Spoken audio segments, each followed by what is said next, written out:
I'm starting a new series which is going to feature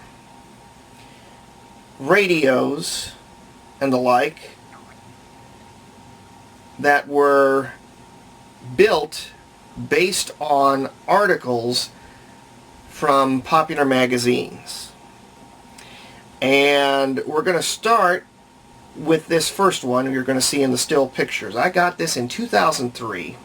I had seen the article in the July 1944 issue of Popular Mechanics. It's called the Pockette.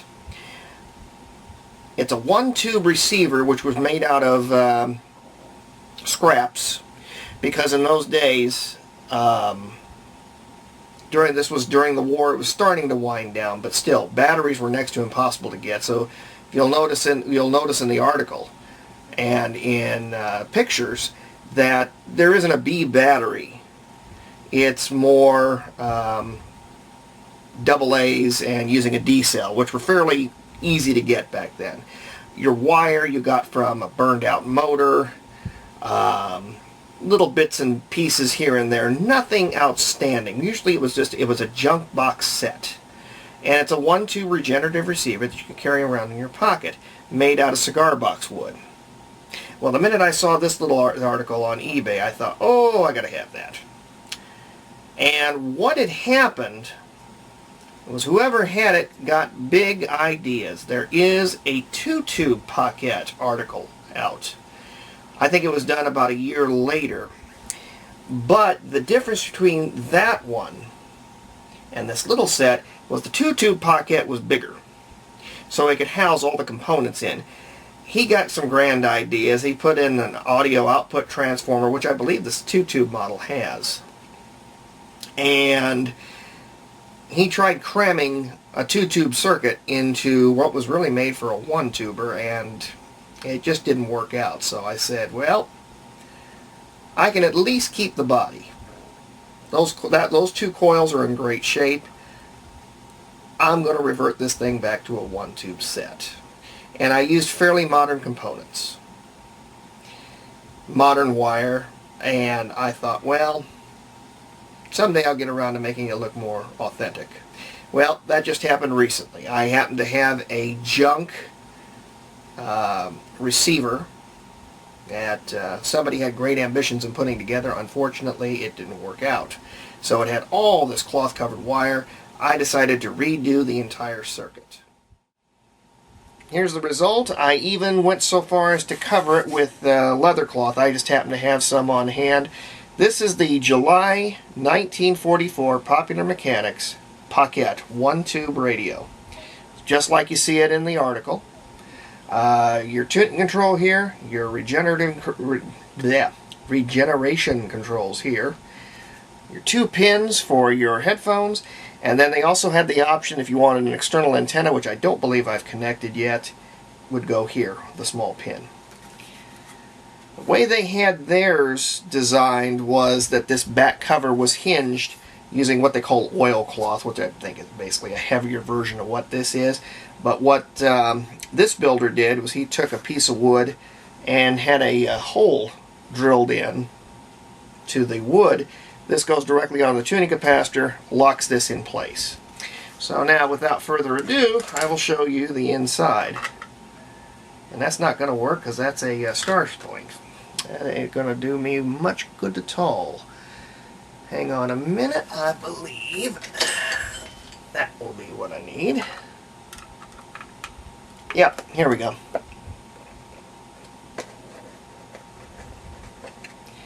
So, one screw, pop that off, and here's the inside. Let me go ahead and close the tuning capacitor.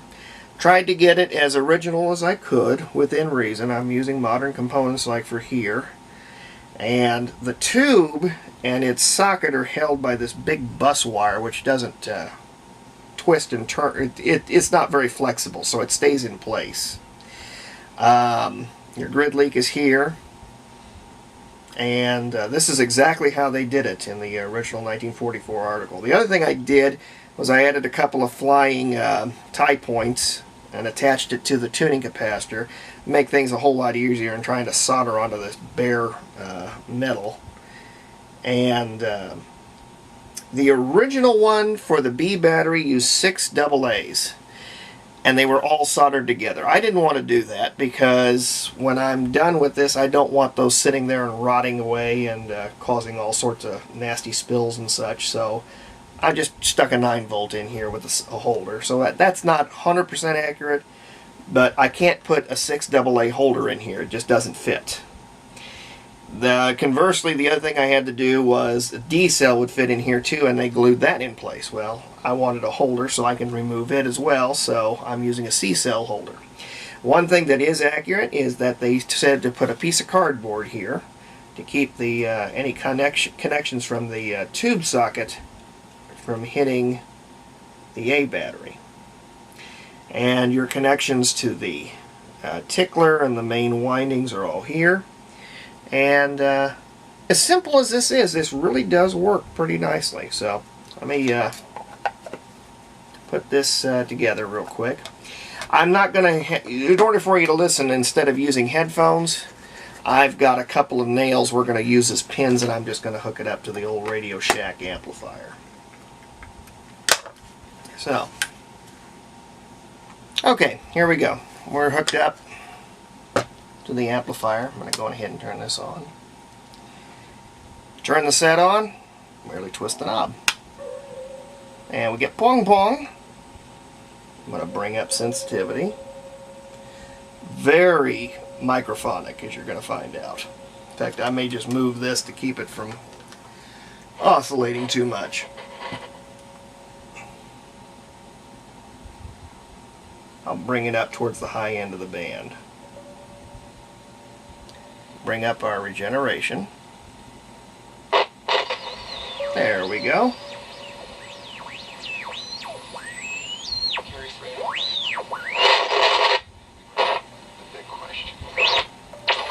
And it's very touchy because your hand's interfering with all the winding. So I'm going to push this down a little bit. Try to keep my hands off it as much as I can. And now we'll try tuning it this way.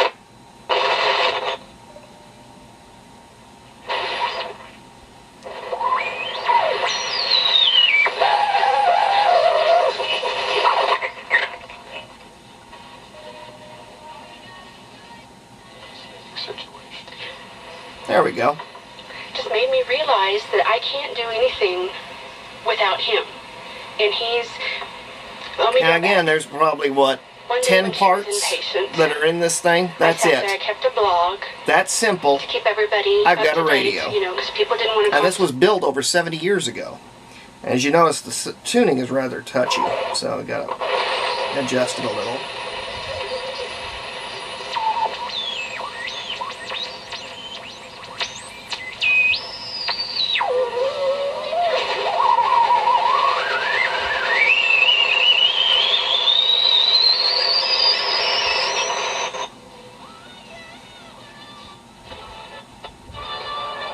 There you go. That's 1310 because it's a religious station. There's 1260. On your car insurance, comes in real well. Now the whole idea is you were supposed to take this and carry it in your pocket and be able to do whatever, which I guess with body capacitance you can do that, but if you notice, a lot of body hand capacitance involved here. But given what it is, it's a little junk box receiver, it's not too bad. Steve Kerr.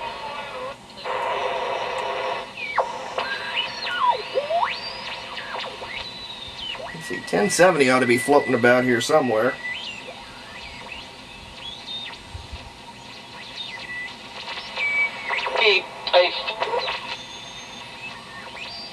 Well, if it is, I don't hear it.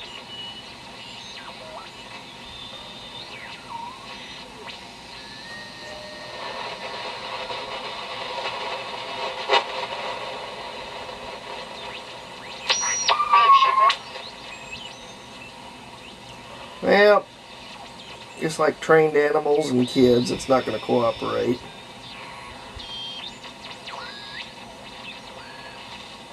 Boy, that broadband box sure puts out a lot of spurious noises.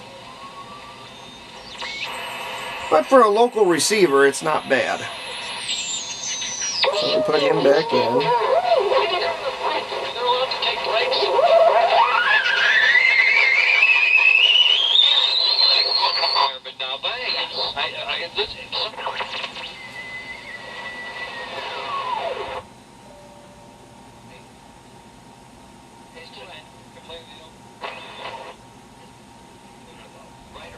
There it is. All right, Looney, you're there, and you have fresh, fast computers there. Yes, I do. There you go. So, here's the demonstration. Here's the example. This was originally built based on